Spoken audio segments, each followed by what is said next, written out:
Setiap orang berpotensi melakukan kesalahan atau kehilafan. Al-insan mahalul khotok wan nisyan. Ia harus diingatkan atau dihukum terlepas ia habib atau bukan.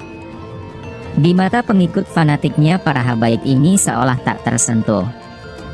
Mereka sakral dan suci, melebihi kesakralan dan kesucian Al-Quran maupun Nabi Muhammad.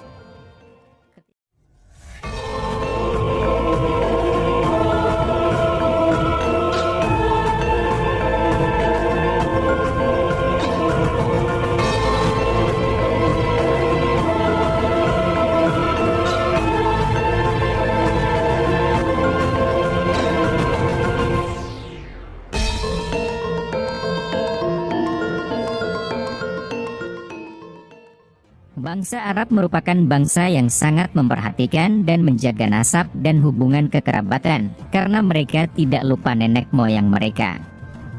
Makanya mereka selalu mengaitkan nama mereka dengan bapak dan kakek-kakek mereka ke atas. Oleh karena itu dalam nama mereka, pasti ada istilah bin atau ibnu yang artinya anak. Nabi kita Muhammad mengetahui nasabnya sampai beberapa generasi sebelumnya.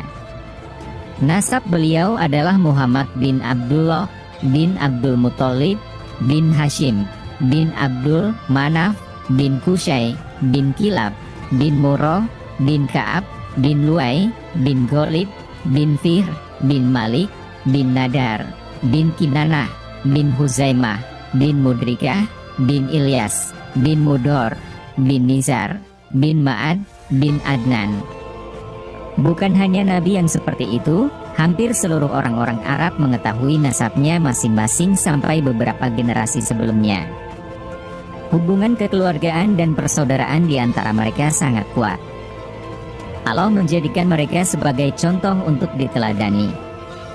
Lalu bagaimana dengan bangsa-bangsa lain dan bangsa kita yang kebanyakan mengetahui hanya sampai kakek dan buyut? Akibat pengetahuan nasab yang terbatas ini, maka efeknya sangat memprihatinkan.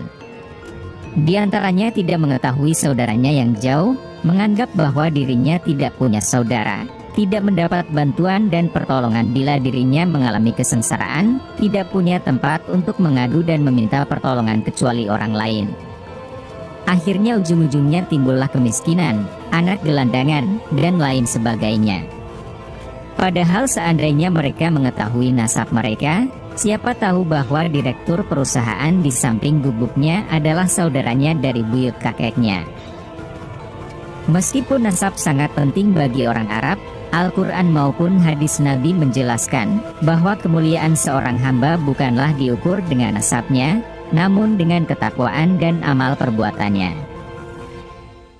Berikut ini adalah tulisan dari Kiai Haji Jamaluddin Muhammad, pengasuh pondok pesantren Babakan Ciwaringin Cirebon, mengenai kisah yang pernah dialaminya dahulu waktu masih mondok, dan ada salah seorang santri yang mengaku-ngaku sebagai habib, dan juga pandangan beliau tentang polemik nasab habaib yang sampai sekarang masih saja belum jelas ujungnya kemana. Ketika mondok di Jawa Timur, saya memiliki seorang teman seangkatan dari Surabaya. Saya memanggilnya Joko. Joko endalam di kediaman Kiai sebagai penjaga toko kitab milik Kiai. Saya mengenalnya sejak ia masih ibtidaiyah. Menginjak sanawiyah teman-teman saya memanggilnya Habib. Di Jawa Timur biasanya dipanggil Yik atau Aik. Di kalangan pesantren, Habib biasanya dihormati dan diperlakukan istimewa. Kebanyakan santri akan mencium tangannya ketika bersalaman. 1 bulan menjelang tamat aliyah, saya kaget mendengar kabar ia dikeluarkan dari pondok. Sebelum dikeluarkan ia diarak keliling pondok. Sepanjang jalan ia dipukuli, dimaki-maki, dipersekusi banyak santri. Saat kejadian saya kebetulan tidak sedang berada di pondok. Saya mencoba mencari tahu kenapa ia diperlakukan seperti itu. Ternyata, kehabibannya terbongkar. Selama ini ia mengaku habib agar mendapat privilege, termasuk menyalahgunakan keuangan warung kiai yang dikelolanya. Para kiai santri tidak pernah mengecek atau mempertanyakan silsilah garis keturunan seseorang, termasuk yang mengaku habib sekalipun. Umumnya mereka berbaik sangka dan langsung percaya, apalagi kalau berwajah Arab. Ia akan disanjung, dihormati, dan diperlakukan berbeda tak seperti orang pada umumnya. Habib Djoko ini terbongkar kepalsuannya karena bermasalah dengan keamanan pondok. Akhirnya, keamanan pondok melakukan investigasi dan menemukan bahwa ia anak seorang pengamen, dan menurut pengakuan orang tuanya tak memiliki nasab bersambung kepada Nabi Muhammad. Selama ini kita mempercayai kehabiban seseorang dari pengakuannya, dan tidak pernah memverifikasi kebenaran nasabnya. Kita percaya begitu saja secara taken for granted, karena memang tidak ada metode yang ketat dan ilmiah seperti metode kritik sanad dalam memverifikasi mata rantai hadis misalnya. Lembaga Rabithah Alawiyah sebagai institusi yang mengaku memiliki otoritas dalam memverifikasi nasab, hanya bersandar pada kitab-kitab silsilah yang ditulis para ulama yang kita tidak pernah tahu kebenarannya.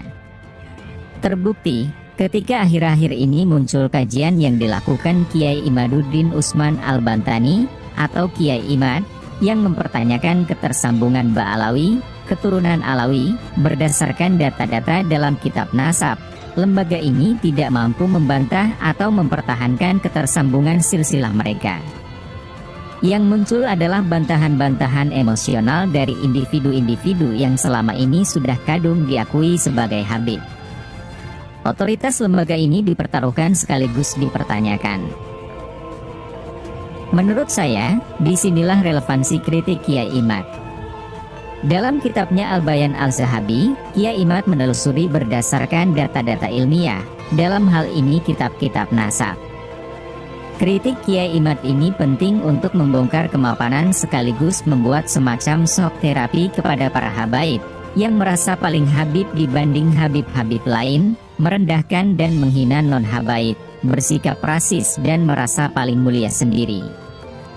Padahal, habib tak seluruhnya keturunan Ba'alawi, sebagaimana yang kita kenal di Indonesia. Belakangan yang banyak meresahkan kita adalah munculnya habib-habib yang mempolitisasi dan mengkomodifikasi kehabiban untuk tujuan politik dan ekonomi. Mereka banyak menimbulkan kegaduhan politik, karena sama sekali tak mengedepankan kesantunan dan etika politik sama sekali. Mereka hanya mengejar kepentingan politik dan ekonomi. Mereka menyadari kultur masyarakat Indonesia yang memberikan penghormatan kepada keturunan Nabi. Modal kultural seperti ini dikonversi menjadi modal politik dan modal ekonomi. Inilah yang mendominasi percakapan kita di media sosial hari-hari ini, yang tiba-tiba mundur ke zaman feudal, di mana darah atau keturunan menentukan status sosial seseorang sekaligus memiliki hak istimewa atau privilege. Karena memiliki keturunan istimewa, semisal Habib, maka boleh melakukan apapun, melanggar etika sosial, hukum agama, hingga aturan negara. Satu pertanyaan yang menurut saya mengandung standar ganda, apa hukumnya menghina Habib?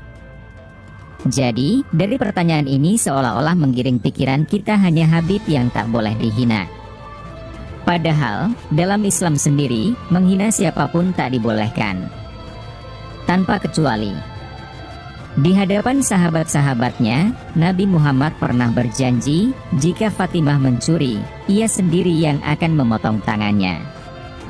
Ini menunjukkan tak ada imunitas hukum dalam Islam. Nabi Muhammad juga tak akan menanggung dosa-dosa yang dilakukan oleh anak keturunannya. Setiap orang menanggung dosanya sendiri-sendiri. Quran Surat Al-Isra ayat 13. Dengan demikian, kita juga harus adil sejak dalam pikiran. Begitu ada oknum habib berakhlak bejat, sering berbuat salah atau dosa, kita jangan serta-merta menghubungkan dengan status kehabibannya. Setiap orang berpotensi melakukan kesalahan atau kehilafan. Al-insan mahalul khotok wan nisyan. Ia harus diingatkan atau dihukum terlepas ia habib atau bukan. Di mata pengikut fanatiknya para habaib ini seolah tak tersentuh. Mereka sakral dan suci, melebihi kesakralan dan kesucian Al-Quran maupun Nabi Muhammad. Ketika kita mengkritik sikap, perilaku maupun perkataannya, kita dianggap menghina atau suul adab. Bukan kepada orangnya melainkan kepada status kehabibannya. Jelas tidak adil dan mengandung standar ganda. Ketika berhadapan dengan mereka, kita kerap kali disudutkan dengan satu pertanyaan umum dan mengandung standar ganda. Apakah Anda menghormati Habib? Saya menghormati siapapun, termasuk Habib, tetapi saya tetap merasa setara dengan mereka. Setara sebagai makhluk Allah. Quran Surat Al-Hujurat ayat 13.